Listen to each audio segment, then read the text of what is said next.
نعمتوں سے اس بیٹی کو مالا مال عطا فرمائے اور تمام خوشیوں سے اس کے دامن کو معمور عطا فرمائے، اور اس پروگرام کے توسل سے ہمارے گولو بابو کے اہل خانہ، اہل پریوار، اہل کنبہ، اہل گاؤں، جو بھی زیر خاک ہیں، اللہ ان کو جنت الفردوس میں اعلیٰ مقام عطا فرمائے۔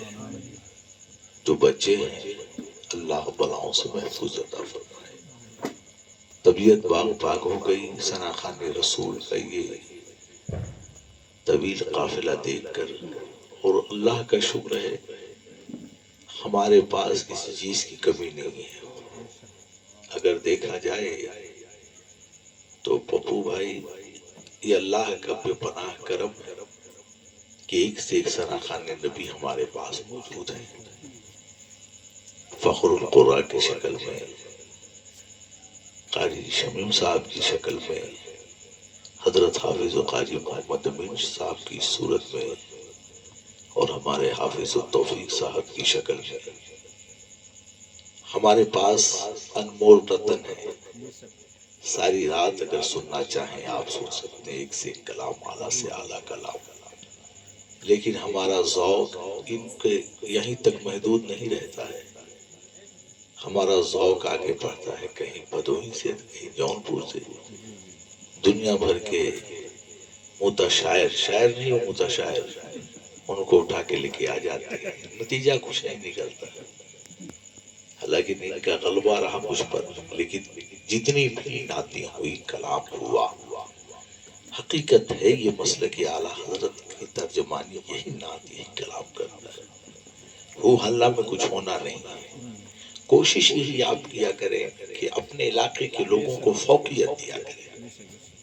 اپنے علاقے کی جو نعت خواں ہیں، تقریر کرنے والے ہیں، بیان کرنے والے ہیں، نعت ان کو فوقیت دیا کریں، اس لیے کہ شب و روز آپ کی خدمت میں حاضر ہیں۔ مجھے اس لائن کا آج 40 سال سے تجربہ ہے، اور میں نے نچوڑ یہی نکالا ہے یہاں سے لے کے شہر تک کہ آپ کے اگل بگل، آپ کے پڑوس میں جو لوگ ہیں، امام صاحب جو بھی، یہی وہ لوگ ہیں جو آپ کو مہد سے لے کے لحد تک، یعنی بسترے سے لے کے قبر تک، دعا کے ذریعے، تعلیمات کے ذریعے، رشد و ہدایت کے ذریعے آپ کو منزل مقصود تک پہنچائیں گے۔ اور جو بھی آئیں گے وہ ہو ہلہ کریں گے، اور بیگ اپنا خالی لے کر آئیں گے، بھر کے لے کے چلے جائیں گے، اور صبح ڈھونڈو گے تو نظر نہیں آئیں گے تمہیں، صبح ڈھونڈو گے تو نظر نہیں آئیں گے۔ اللہ سلامت رکھے۔ تو سب سے پہلے اپنے آقا اور مولا تاجدار رسالت، خاتم الانبیاء، احمد مجتبیٰ محمد مصطفیٰ صلی اللہ تعالیٰ علیہ وآلہ وسلم کی بارگاہ کرم میں درود پاک کا ہدیہ پیش کریں۔ اللہ رب محمد صلی اللہ علیہ وسلم نحن عباد محمد صلی اللہ علیہ وسلم۔ دو چار شعر سنیں اور مختصر سے کچھ باتیں ہوں گی، اس پر عمل کریں۔ حالات دیکھ رہے ہو، کسی سے کوئی چیز پوشیدہ اور مخفی نہیں ہے۔ دیکھ رہے ہو روز روشن کی طرح ظلم اپنے شباب پر ہے، ظلم اپنی جنب سیما پر ہے، اپنے عروج پر، شرک سے سینہ تانے کھڑا ہے، اور ہم رات بھر چلائیں، منہ پیٹ کر روئیں، کچھ ہونے ہمارے والا نہیں۔ آج عمل کی ضرورت ہے نا، آج عمل کی ضرورت ہے۔ اور ہمارے نوجوان کو چاہو اتنی تقریر سنائی جائے جتنی آپ ہضم کر سکیں، ہضم کا مطلب عمل کر سکیں۔ اور اگر رات بھر سنائے تو پتہ چلا آپ کی تقریر سن کر غیر یہ سوچ رہا ہے کہ دیکھو یہ لوگ کیا کر رہے ہیں، کیا نہیں کر رہے ہیں، پتہ چلا ہم نہ الا لازم رہ گئے نہ الا لازم رہ گئے۔ ہاں، نہ الا یہاں سے جیسے وہ کہا ہے نا علامہ قمر الزمان نے کہ ہم دونوں طرف سے خسارے میں، دنیا میں بھی مارے جا رہے ہیں، آخرت میں بھی مارے جائیں گے۔ دنیا میں اس لیے مارے جا رہے ہیں کہ مومن ہیں، اس لیے تو مارے جا رہے ہو۔ جرم آپ کا کیا ہے؟ نہ آپ نے کسی کی زمین ہتھیائی ہے، نہ کسی کا سامان غصب کیا ہے. صرف ظلم آپ کا یہی ہے کہ آپ نے لا الہ الا اللہ کہہ کر تمام معبودان باطل کی تردید کر دی، ان کی تنقیص، ان کی تنقید کر دی. اب ظاہر سی بات ہے جتنے معبودان باطل ہیں، جب نے آپ نے لا الہ الا اللہ کہہ کر ان کی رد کر دیا تو سب آپ کے خلاف ہو جائیں گے. یہی تو ہے آپ کا دین، باقی کچھ نہیں. تو کہنے کا مطلب یہ ہے میرے دوستوں، میرے بزرگوں، کہ آج ہمارے اس لیے مومن ہیں، اور قبر میں ہماری کٹائی اس لیے ہوگی کہ ہم دنیا میں مومن بن کے نہیں تھے. خسارے میں ہے کہ نہیں ہم؟ اچھا، دنیا میں کامل مومن بننے کے لیے تھوڑا بہنیں خاموش رہیں، ہے نا، بہنیں بیٹیاں خاموش رہیں. اور دنیا میں مومن بن کے اگر رہے ہوتے تو آج یہ ذلت و رسوائی کا چہرہ نہ دیکھتے، امیر کے گار میں نہ دیکھتے. اگر دنیا میں مومن بن کے رہے اور آخرت میں بھی گئے تو یہاں بھی کامیاب، وہاں بھی کامیاب. تو پروگرام مختصر سے کرو، حالات بد سے بدتر ہیں. یہ جو کچھ ہے سب اپنے ہی ہاتھوں کے ہے کرتوت. شکوہ ہے زمانے کا، نہ قسمت کا ملا ہے. اے خاصان رسول وقت دعا ہے، امت پہ تیری آ گیا جب وقت پڑا ہے.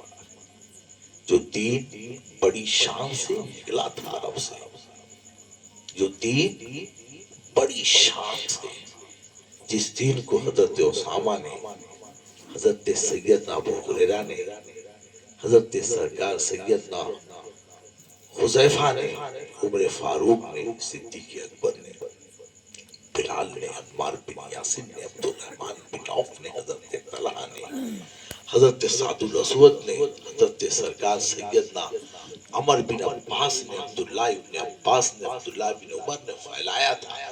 پیٹ پہ پتھر باندھ کے، شکم پہ پتھر باندھ کے آج وہ اسلام کا حال کیا ہے. جو دین بڑی شان سے نکلا تھا عرب سے، پردیش میں وہ آج غریب الغربا. ایک ہوتا ہے غریب، ایک ہوتا ہے غربا، یعنی غریب سے غریب تر ہے. کیوں غریب سے غریب تر ہے؟ اسلام چاہتا کیا ہے؟ وہ دے نہیں رہے. جب دے نہیں رہے تو نقصان ہوا کہ نہیں ہوا؟ ارے بھائی، یہی تو اسلام دیکھا. حضرت سرکار غوث اعظم نے، ایک شخص نحیف ہے، کمزور ہے، لاغر ہے، کانپ رہا، اس کا وجود تھر تھر تھر تھر کانپ رہا. غوث اعظم اس کے بغل سے گزرے، اس نے چیخ مارا، کہا عبد القادر میری طرف توجہ دو، میں کون ہوں پہچانا نہیں؟ کہا تم کون ہو؟ کہا عبداللہ، عبد القادر، میں تمہارے نانا کا دین ہوں. دین سمجھ رہے شیروں؟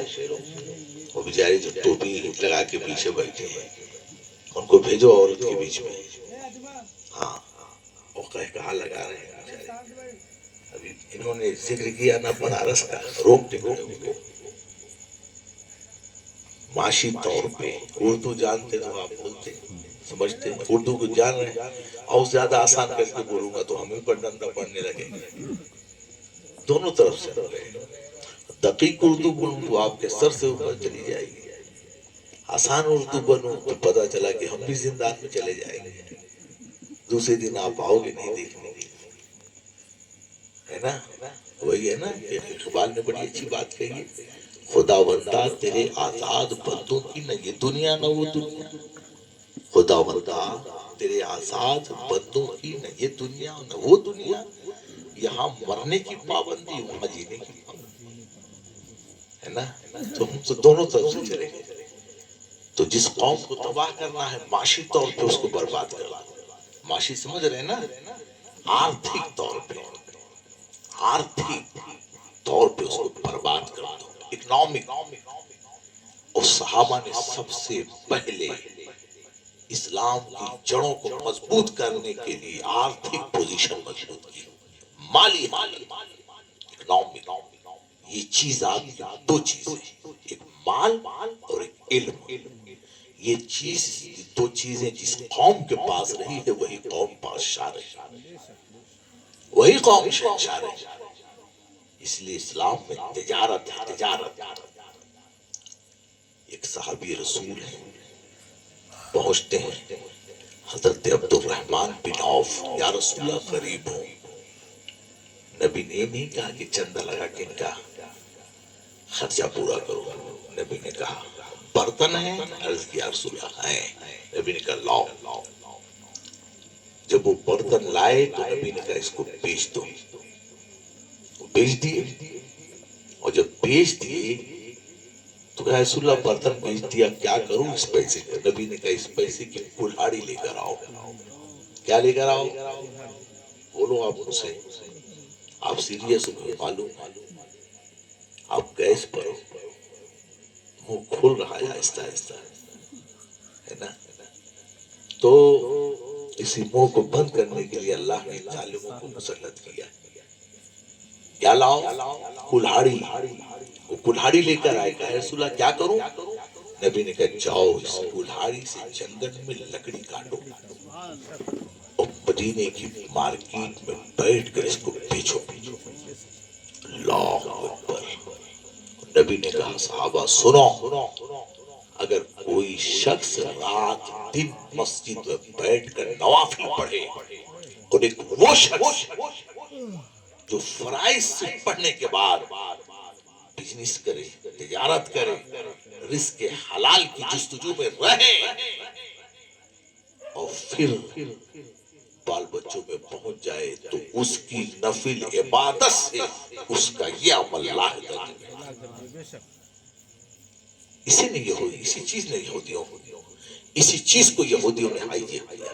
گئے آپ لکڑی لائے، اب چونکہ اخلاق و کردار کے شہنشاہ تھے، نبی نے ان کی تربیت کیا تھا، اخلاق سے، کردار سے، عمل سے مزین تھے، تابناک تھے، روشن تھے، قول و فعل میں تضاد نہیں تھا، حسن و عمل میں کوئی نفاق نہیں تھا، کوئی تضاد نہیں تھا۔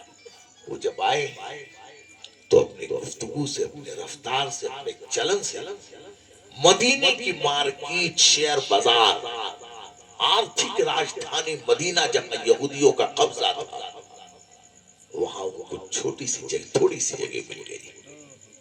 عمل دیکھیے، جب تھوڑی سی جگہ مل گئی تو اپنی گفتگو سے، اپنے علم سے، اپنے عمل سے انہوں نے مارکیٹ میں اپنا اثر ڈالنا شروع کیا کہ تمہارے لیے ہنسنے والوں کیوں بزنس میں فیل ہو؟ علم ہے نہیں، تربیت ہے نہیں، بزنس میں کیوں شکست کھا رہے ہو؟ بات کرنے کا سلیقہ تو ہے نہیں۔ اسلام نے تمہیں یہ احساسہ دیا ہے، اسلام نے تمہیں یہ حسن عمل عطا فرمایا ہے۔ نتیجہ یہ نکلا حضرت عبد الرحمن بن عوف رضی اللہ تعالیٰ عنہ اپنے عمل کا، حسن گفتگو کا، حسن کردار کا، حسن اخلاق کا ایسا اثر مرتب کیا ہے کہ اگر بغل کے جو سب سے بڑے امیر و کبیر تھے ان سے آپ نے دوستی کی اور کہا اگر آپ اجازت دیں تم اپنے دوسرے بھائی کو بھی اسی بزنس میں شریک کر لو۔ بیٹھنے کا موقع ملا نا، دوسرے بھائی کو بٹھایا، تیسرے بھائی کو بٹھایا، چوتھے بھائی کو بٹھایا۔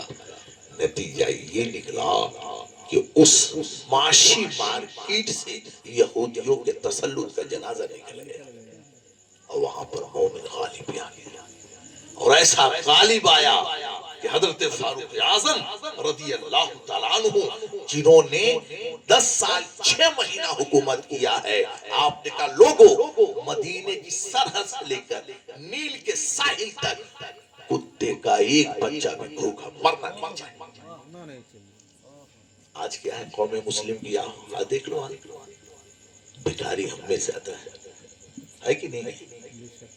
آج جمعہ کی نماز کے بعد 2 لوگ کھڑے ہو گئے، ہر جمعہ کی نماز کے بعد یہ حال ہے، ہر چوراہے کا یہ حال ہے کہ آپ بھی زیادہ ماہر ہو جاتے ہیں۔ جس اسلام نے تمہیں تجارت کا حکم دیا، بزنس کا حکم دیا، تجارت کے اس نے گڑ سکھائے، تجارت کا طریقہ سکھائے، وہی قوم سب سے زیادہ مفلس ہے۔